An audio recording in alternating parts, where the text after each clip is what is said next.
ఆమెకు హాగరు అను ఐగుప్తియురాలైన దాసియుండెను.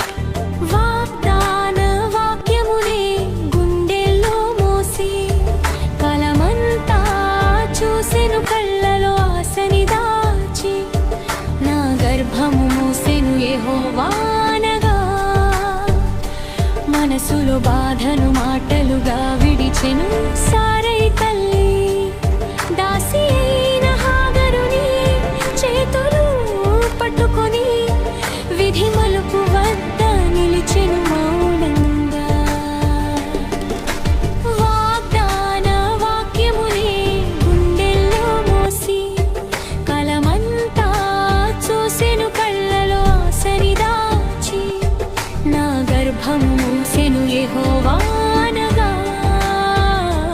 షారయి తన దాసి అయిన హాగర్ను ఐగుప్తియురాలిని తీసుకుని తన పెనిమిటి అయిన అబ్రామునకు భార్యగా ఉండునట్లు అతనికిచ్చెను. దాసి అయిన హాగరుని చేతులు పట్టుకొని విధి మలుపు వద్ద నిలిచెను మౌనంగా.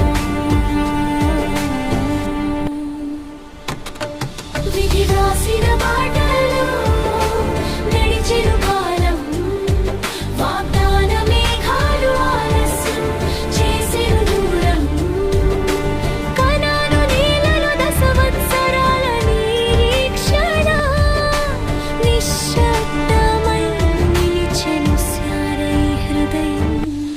పెనిమిటి అబ్రాము మౌనముగా వింటాడు, భార్య మాటలోనే భారాన్ని చూశాడు.